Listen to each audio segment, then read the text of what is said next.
ಬೆಳಗಿನ ಬೆಳಕು. ಅರಣ್ಯಕಾಂಡ ಅಧ್ಯಾಯ 5 11-31. ನಿಷ್ಠೆಯ ಪರೀಕ್ಷೆ ಭಾಗ 4. ಕಳೆದ 4 ದಿನಗಳ ನಮ್ಮ ಅಧ್ಯಯನವನ್ನು ಮುಂದುವರಿಸುತ್ತಾ ಈ ದಿನ ಬೆಳಗಿನ ಬೆಳಕು ಈ ಲೇಖನ ಭಾಗದ ಮುಕ್ತಾಯದ ಮಾತುಗಳನ್ನು ತಲುಪಿದೆ. ಇಲ್ಲಿ ಇದನ್ನು ಹೊಟ್ಟೆ ಕಿಚ್ಚಿನ ನಿಯಮ ಎಂದು ಕರೆಯಲಾಗಿದೆ. ಅರಣ್ಯಕಾಂಡ 5:29. ಈ ನಿಯಮವನ್ನು ಒಂದು ನಿರ್ದಿಷ್ಟ ಸಂದರ್ಭಕ್ಕಾಗಿ ನೀಡಲಾಗಿದೆ.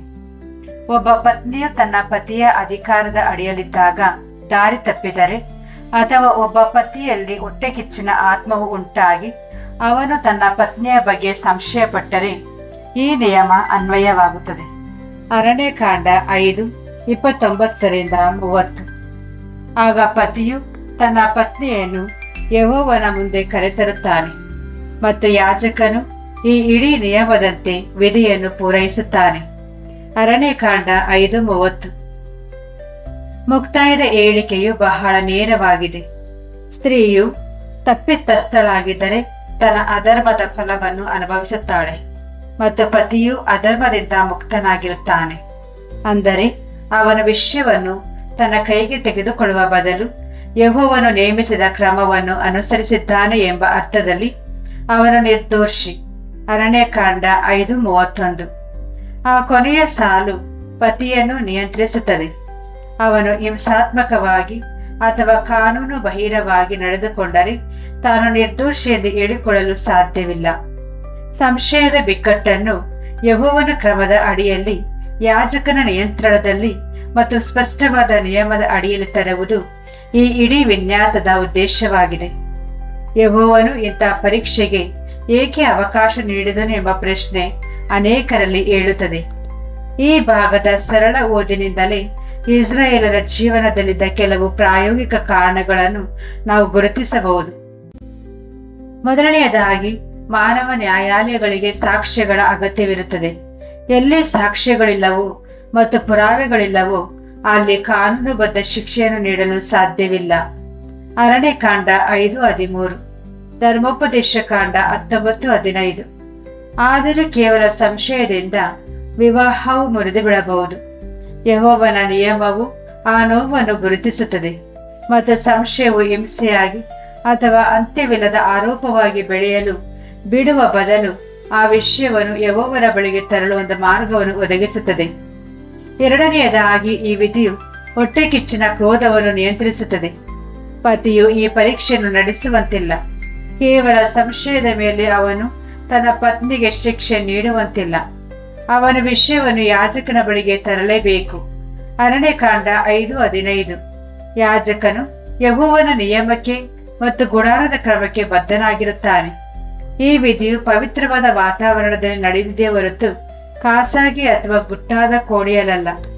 ಇದು ದುರ್ಬಳಕೆಯ ವಿರುದ್ಧ ಮತ್ತು ಅವಸರದ ತೀರ್ಪಿನ ವಿರುದ್ಧ ರಕ್ಷಣೆಯನ್ನು ನೀಡುತ್ತದೆ. ಪ್ರಾಚೀನ ಜಗತ್ತಿನಲ್ಲಿ ಇಂತಹ ನಿಯಂತ್ರಣವು ಬಹಳ ಮುಖ್ಯವಾಗಿತ್ತು, ಏಕೆಂದರೆ ಕಾನೂನಿನ ರಕ್ಷಣೆ ಇಲ್ಲದಿದ್ದರೆ ಒಬ್ಬ ಸ್ತ್ರೀಯು ಪತಿಯ ಕೋಪಕ್ಕೆ ಸುಲಭವಾಗಿ ತುತ್ತಾಗಬಹುದಿತ್ತು. ಯೆಹೋವನು ಈ ಪ್ರಕ್ರಿಯೆಯನ್ನು ಯಾಜಕನ ಮೇಲ್ವಿಚಾರಣೆಯಲ್ಲಿರಿಸುವ ಮೂಲಕ ಖಾಸಗಿ ದಬ್ಬಾಳಿಕೆಯನ್ನು ಮಿತಿಗೊಳಿಸಿದನು. ಮೂರನೆಯದಾಗಿ, ಈ ವಿಧಿಯು ಪಾಳೆಯದ ಪವಿತ್ರತೆಗೆ ಸೇವೆ ಸಲ್ಲಿಸಿತು. ಅರಣ್ಯಕಾಂಡ 5ನೇ ಅಧ್ಯಾಯವು ವಿವಾಹವನ್ನು ಒಡಂಬಡಿಕೆಯ ಜೀವನದಿಂದ ಪ್ರತ್ಯೇಕಿಸುವುದಿಲ್ಲ. ಇದೇ ಅಧ್ಯಾಯದ ಆರಂಭದಲ್ಲಿ ಅಶುದ್ಧವಾದುದನ್ನು ಪಾಳೆಯದಿಂದ ತೆಗೆದು ಹಾಕಬೇಕೆಂದು ಯೆಹೋವನು ಆಜ್ಞಾಪಿಸುತ್ತಾನೆ.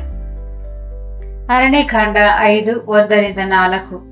ನಂತರ ತಪ್ಪು ಮಾಡಿದಾಗ ನಷ್ಟ ಪರಿಹಾರ ನೀಡಲು ಮತ್ತು ಪಾಪವನ್ನು ಒಪ್ಪಿಕೊಳ್ಳಲು ಆಜ್ಞಾಪಿಸುತ್ತಾನೆ. ಅರಣ್ಯಕಾಂಡ 5:5-8. ಗುಪ್ತವಾಗಿರುವ ತಪ್ಪು ಕೇವಲ ವೈಯಕ್ತಿಕವಲ್ಲ, ಅದು ಇಡೀ ಒಡಂಬಡಿಕೆಯ ಸಮುದಾಯದ ಮೇಲೆ ಪರಿಣಾಮ ಬೀರುತ್ತದೆ ಎಂಬುದನ್ನು ಇದು ತೋರಿಸುತ್ತದೆ. ವೈವಾಹಿಕ ಅಪನಂಬಿಕೆಯನ್ನು ಒಡಂಬಡಿಕೆಯ ಮಾಲಿನ್ಯವೆಂದು ಪರಿಗಣಿಸಲಾಗುತ್ತದೆ, ಏಕೆಂದರೆ ಇದು ಯೆಹೋವನ ಸನ್ನಿಧಿಯ ಹತ್ತಿರ ವಾಸಿಸುವ ಜನರೊಳಗೆ ನಂಬಿಗಸ್ತಿಕೆಯನ್ನು ಮುರಿಯುತ್ತದೆ.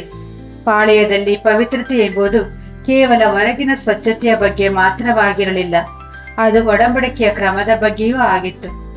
ನಾಲ್ಕನೆಯದಾಗಿ, ಈ ವಿಧಿಯು ಪ್ರಮಾಣಗಳ ಗಂಭೀರತೆಯನ್ನು ಎತ್ತಿ ಹಿಡಿಯುತ್ತದೆ. ಈ ಅಧ್ಯಾಯವು ಕಟ್ಟುನಿಟ್ಟಾದ ಪ್ರಮಾಣದ ಭಾಷೆಯನ್ನು ಬಳಸುತ್ತದೆ. ಸ್ತ್ರೀಯನ್ನು ಪ್ರಮಾಣದ ಅಡಿಯಲ್ಲಿ ನಿಲ್ಲಿಸಲಾಗುತ್ತದೆ. ಅವಳು ಆಮೇನ್ ಎಂದು ಉತ್ತರಿಸುತ್ತಾಳೆ ಮತ್ತು ಶಾಪವನ್ನು ಬರೆಯಲಾಗುತ್ತದೆ. ಅರಣ್ಯಕಾಂಡ 5:21-23. ರಹಸ್ಯವಾದ ಪಾಪದ ಬಗ್ಗೆ ಯೆಹೋವನು ಕುರುಡನಲ್ಲ ಎಂಬುದನ್ನು ಇದು ಬಹಿರಂಗವಾಗಿ ಕಲಿಸುತ್ತದೆ. ಮನುಷ್ಯರು ಅದನ್ನು ನೋಡಲು ವಿಫಲರಾಗಬಹುದು. ನ್ಯಾಯಾಲಯಗಳು ಅದನ್ನು ಸಾಬೀತುಪಡಿಸಲು ವಿಫಲವಾಗಬಹುದು. ಸಾಕ್ಷಿಗಳು ಇಲ್ಲದಿರಬಹುದು. ಆದರೂ ಯೆಹೋವನು ನೋಡುತ್ತಾನೆ, ನೆನಪಿಸಿಕೊಳ್ಳುತ್ತಾನೆ ಮತ್ತು ತನ್ನ ಸಮಯದಲ್ಲಿ ತೀರ್ಪು ನೀಡುತ್ತಾನೆ. ಅದೇ ಸಮಯದಲ್ಲಿ ಯೆಹೋವನು ನಿರಪರಾಧಿಯನ್ನು ಸಮರ್ಥಿಸುತ್ತಾನೆ. ಅದಕ್ಕಾಗಿ ನಿರಪರಾಧಿಯಾಗಿದ್ದಲ್ಲಿ ಹಾನಿಯಾಗುವುದಿಲ್ಲವೆಂಬ ಭರವಸೆ ಮತ್ತು ಗರ್ಭಧರಿಸುವಿಕೆಯ ಬಗ್ಗೆ ಈ ಭಾಗವು ತಿಳಿಸುತ್ತದೆ. ಅರಣ್ಯಕಾಂಡ 5:28. ಈ ವಿಧಿಯು ಕೇವಲ ಅಪರಾಧಿಗೆ ನೀಡುವ ಎಚ್ಚರಿಕೆ ಮಾತ್ರವಲ್ಲ, ಇದು ನಿರಪರಾಧಿಗೆ ನೀಡುವ ರಕ್ಷಣೆಯೂ ಆಗಿದೆ. ಅಲ್ಲದೆ ಈ ಭಾಗವು ಏನನ್ನೂ ಹೇಳುವುದಿಲ್ಲ ಎಂಬುದನ್ನು ಗಮನಿಸುವುದು ಸಹ ಸಹಕಾರಿ. ಇದನ್ನು ಪ್ರತಿಯೊಬ್ಬ ಪತ್ನಿಯ ಮೇಲೂ ಬಳಸುವ ಪರೀಕ್ಷೆ ಎಂದು ವಿವರಿಸಲಾಗಿಲ್ಲ. ಇದು ಕೇವಲ ನಿರ್ದಿಷ್ಟ ಸಂದರ್ಭಕ್ಕಾಗಿ ಮಾತ್ರ, ಪುರಾವೆ ಇಲ್ಲದ ಸಂಶಯವಿದ್ದಾಗ ಮಾತ್ರ. ಅರಣ್ಯಕಾಂಡ 5:13-14 ಈ ಪರೀಕ್ಷೆಯನ್ನು ಪತಿಯ ಕೈಗೆ ನೀಡುವುದಿಲ್ಲ. ಇದನ್ನು ಯಾಜಕನೇ ನಡೆಸುತ್ತಾನೆ. ಅರಣ್ಯಕಾಂಡ 5:15-16 ಇದು ಆ ನೀರಿನಲ್ಲಿರುವ ರಾಸಾಯನಿಕ ಕ್ರಿಯೆಯ ಪರಿಣಾಮವೆಂದು ಎಲ್ಲಿಯೂ ಹೇಳಿಲ್ಲ. ಒಂದು ವೇಳೆ ಅಪರಾಧವಿದ್ದರೆ ಯೆಹೋವನು ತರುವ ಶಾಪವಿದು ಮತ್ತು ನಿರಪರಾಧವಿದ್ದರೆ ಹಾರೆಯಿಂದ ಸಿಗುವ ಮುಕ್ತಿ ಇದೆ ಎಂದು ಪಠ್ಯವು ಸ್ಪಷ್ಟಪಡಿಸುತ್ತದೆ.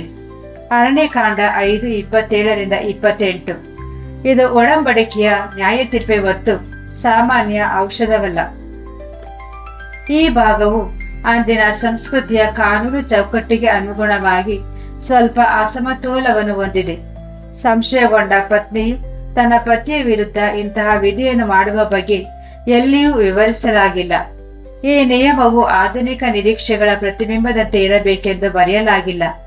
ಇದು ಇಸ್ರೇಲಿನ ಪ್ರಾಚೀನ ಸನ್ನಿವೇಶದಲ್ಲಿ ಬರೆಯಲ್ಪಟ್ಟಿದೆ ಮತ್ತು ಪತಿಯ ಅಧಿಕಾರವನ್ನು ನಿಯಂತ್ರಿಸುವ ಮೂಲಕ ಹಾಗೂ ಫಲಿತಾಂಶವನ್ನು ಯಾಜಕನ ಮೇಲ್ವಿಚಾರಣೆಯಲ್ಲಿ ಯೆಹೋವನ ಮುಂದೆ ಇರಿಸುವ ಮೂಲಕ ಅನಿಶ್ಚಿತ ಪರಿಸ್ಥಿತಿಯನ್ನು ಕ್ರಮಬದ್ಧಗೊಳಿಸುತ್ತದೆ. ಆಧುನಿಕ ಓದುಗರಿಗೆ ಇದು ಒಂದು ಕಡೆಯಲ್ಲಿರುವಂತೆ ಕಂಡರೂ ಈ ವಿಧಿಯು ಒಂದು ಮಿತಿಯನ್ನು ವಿಧಿಸಿತು.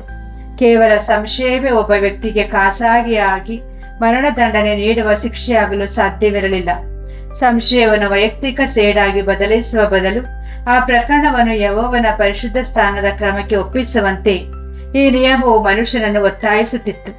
ಅಂತಿಮವಾಗಿ ಈ ಆಚರಣೆಯು ಗುಡಾರದ ಮತ್ತು ನಂತರದ ದೇವಾಲಯದ ಸೇವೆಗೆ ಸಂಬಂಧಿಸಿತ್ತು. ಈ ವಿಧಿಯು ಪವಿತ್ರ ನೀರು, ಗುಡಾರದ ಧೂಳು, ಯಾಜಕನ ಕ್ರಿಯೆ ಮತ್ತು ಬಲಿಪೀಠದ ಪ್ರಕ್ರಿಯೆಗಳನ್ನು ಬಳಸುತ್ತದೆ.